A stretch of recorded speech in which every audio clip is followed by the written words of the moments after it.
दर्शकों, एक बार फिर हाजिर हुए हैं आपके समक्ष ताजा तरीन अपडेट लेकर। दिल्ली जंतर मंतर पर पत्रकारों का महाप्रदर्शन। दूसरों की आवाज बुलंद करने वाले जर्नलिस्ट अपनी आवाज को सरकार के कानों तक पहुंचाने के लिए जंतर मंतर पर कर रहे हैं महाप्रदर्शन, लेकिन सरकार की अभी तक नींद नहीं टूटी और सरकार गूंगी और बहरी बनी हुई है। नमस्कार दर्शकों, आप देख रहे हैं Delhi crime national Hindi news. जी हां दर्शकों, हम आपको बता दें, वर्किंग जर्नलिस्ट ऑफ इंडिया के आह्वान पर सरकार से पत्रकारों की मांगों को लेकर जंतर मंतर पर महाप्रदर्शन का आयोजन किया गया, जिसमें अनेकों जर्नलिस्ट एसोसिएशन ने अपना समर्थन दिया। विशेष all India media club registered के पदाधिकारियों ने अपने क्लब की ओर से समर्थन देते हुए वर्किंग जर्नलिस्ट ऑफ इंडिया के प्रमुख अमित भंडारी को यकीन दिलाते हुए पत्रकारों के हित में आर पार की लड़ाई तक अपना समर्थन जारी रखने का ऐलान किया है। वहीं विभिन्न संगठनों के पदाधिकारियों ने अपनी मांगों को जायज ठहराते हुए आश्चर्य व्यक्त किया है कि जो चौथे स्तंभ की जनता के हक की आवाज उठाता है, उसकी परेशानियों को शासन के सामने रखता है, आज उसी संगठन को अपनी आवाज उठाने के लिए महाप्रदर्शन करने की आवश्यकता पड़ रही है। All India media club registered के राष्ट्रीय महासचिव मनोज टंडन ने मंच से कहा कि आज हमारी जायज मांगों की आवाज एक चिंगारी के रूप में सामने आई है, जो कल आग का रूप ले लेगी। हमने कोरोना काल में अपने अनेकों महत्वपूर्ण साथियों को खो दिया है, जो भुलाने योग्य नहीं है। हमारे साथियों ने इस दुख की घड़ी में भी हिम्मत नहीं हारी और बराबर पल पल की कवरेज के लिए मैदान में डटे रहे। बेड, ऑक्सीजन, दवाइयों की मांग की स्थिति के अनुसार प्रमुखता से प्रशासन को सचेत करते रहे। सब जानते हैं कि मीडिया का योगदान भुलाने योग्य नहीं है, लेकिन महामारी में हमारी सेवाओं को प्रशासन ने क्या दिया, किसी ने सोचा है?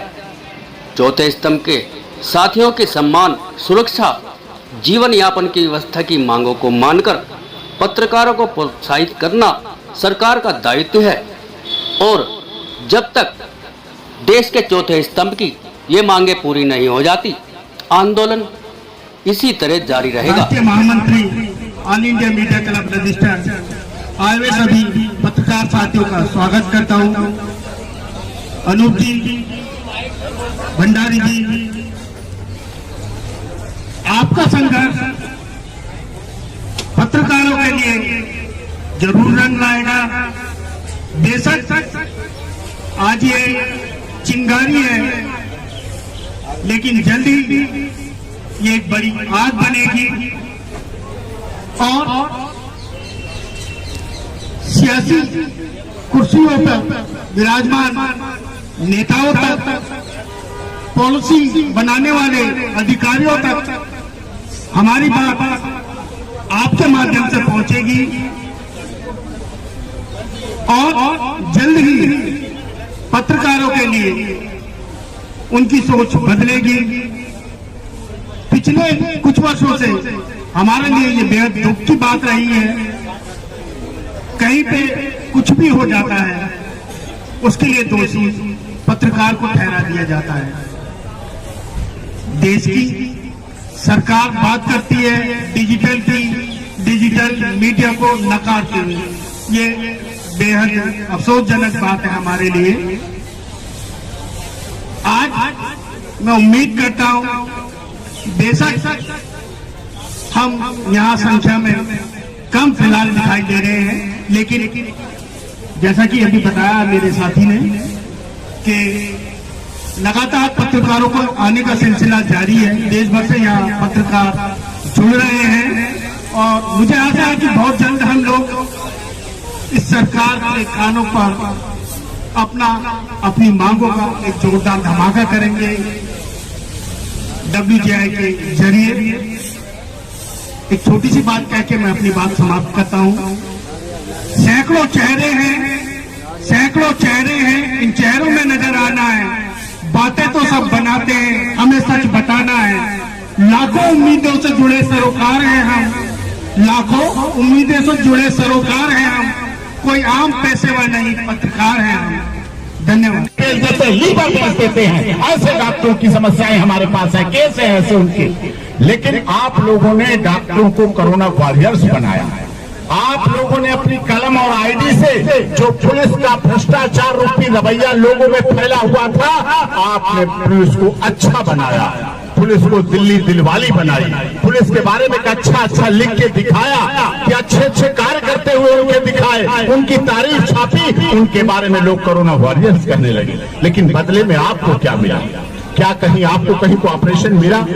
माननीय सर्वोच्च न्यायालय ने उस समय सुनवाई के दौरान साफ ऑर्डर किया, देश के सभी डीजीपी को ऑर्डर किया था कि जो भी केस इस तरह के बने हुए हैं कोरोना काल में पत्रकारों पे, सारे केस वापस हुए भी केस, उनकी कंप्लायंस भी। लेकिन मैं कहता हूं केस बनने के बाद, एक वकील के नाते कर रहा हूं, केस बनने के बाद पूरे परिवार का हरेसमेंट हो जाता है, पूरा परिवार परेशान हो जाता है। एक पत्रकार जो समाज की सेवा करे कि वकीलों और कोर्ट कचहरी के चक्कर लगाए, इसलिए अति आवश्यक हो जाता है कि पत्रकार सुरक्षा कानून लागू करें।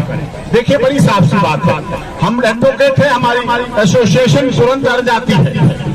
जजेस की तो सुरक्षा के लिए कानून है, वकीलों की सुरक्षा के लिए कानून है, डॉक्टरों की सुरक्षा के लिए अस्पताल के बाहर बोर्ड लगा है कि अगर आपने किसी डॉक्टर से थोड़ी भी बदतमीजी की तो आपको इस धारा के अंतर्गत बंद कर दिया जाएगा। लेकिन जो आप ग्राउंड जीरो पर रहते हैं, सब जगह वहां जाकर कार्य करते हैं, क्षेत्र में कार्य करते हैं और सबको आगे बढ़ाने का काम करते हैं, सच्चाई को उजागर करने का काम करते हैं, दूध का दूध पानी का पानी करने का प्रयास करते हैं, भ्रष्टाचारी को भ्रष्टाचारी, सही को सही करने का जो काम करते हैं, आपको सुरक्षा के लिए अभी भारत सरकार ने कोई इंतजाम नहीं किया हुआ है। इसलिए यहाँ से पूरे ध्वनिमत से जाना चाहिए आप लोगों की आवाज यहाँ से कि पत्रकारों की सुरक्षा का कानून निश्चित तौर पर यह बने। सदन भी चल रहा है, यहाँ से बात पहुंचनी चाहिए, आप मेमोरेंडम भी देंगे, रिप्रेजेंटेशन भी देंगे। मैं तो कहता हूँ राष्ट्रपति जी से भी टाइम लीजिए, वहां उनसे मिलिए, क्योंकि आपकी सुनने आपको प्रयोग करके सब ऊपर पहुंच गए। अब आपके लिए कौन काम करेगा ये देखना है। तो देश के महामहिम राष्ट्रपति जी हैं, वो भी इस पर बात कर सकते हैं। संसद भी चल रही है, यहाँ से संसद की बहुत ज्यादा दूरी नहीं है, वो भी काम कर सकते हैं। और निश्चित तौर पर अगर आपके लिए पत्रकार सुरक्षा कानून लागू होगा, बनेगा, तो आपकी कलम और अच्छी चलेगी। जो डराने धमकाने का आपको काम किया जाता है, उससे भी बचत मिलेगी, उससे राहत मिलेगी। हाँ, मैं भंडारी जी आपको वायदा नहीं वचन देता हूँ, क्योंकि वायदा तो देना नेताओं का काम है, मैं नेता तो नहीं, मैं तो सुप्रीम कोर्ट में वकालत करता हूँ। आप देखते हैं जहाँ जिन केसों में भी रहा, गूगल पे आप डालेंगे डॉक्टर एपी सिंह एडवोकेट, आपको मिल जाएगी। जहां जिसके साथ रहा तन मन धन से पूरी लाख दम तक लड़ा। और आपको भी वायदा नहीं वचन देता हूं भंडारी जी कि जब भी जहां मेरी जरूरत पड़ेगी आपके साथ पूरी तरह से जान लगा के हाजिर हूं। जय हिंद, जय भारत। लक्ष्मण कुमार इंदौरिया, आपको एक शेर के तहत सब कुछ सारांश में बता देता हूं। ये बस्ती तो है बुत परस्तों की बस्ती, समझ रहे हैं? ये बस्ती तो है बुत परस्तों की बस्ती, मुफ्त में लिए जांच में रहा हूं, समझ रहे हो? ये बस्ती तो है बुत परस्तों की बस्ती, मतलब जब तक माँ भी बच्चे को दूध नहीं पिलाती कोई चिल्लाता नहीं है। तो ये बस्ती तो भूतों की बस्ती है दुनिया। ये बस्ती तो है बुत परस्तों की बस्ती, मुफ्त में लिए जांच में रहा हूं। कहाँ छुप गया है तू है चांद मेरे, मैं हाथों में लिए आसमां फिर रहा हूं। अपनी वाणी को यही विराम देता हूं कि और भी वक्ता बहुत है।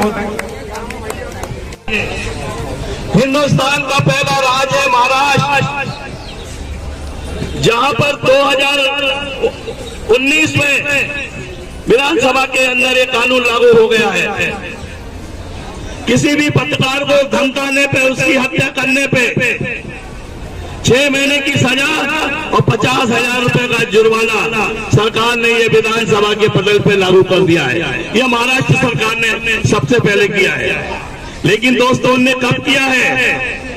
जब शिवसेना के विधायक और मंत्री के भाई 2 पत्रकारों की जब वहां के माफियों ने उनकी हत्या कर दी, उसके बाद उन्होंने इस राज्य में कानून को लागू करने का काम किया है।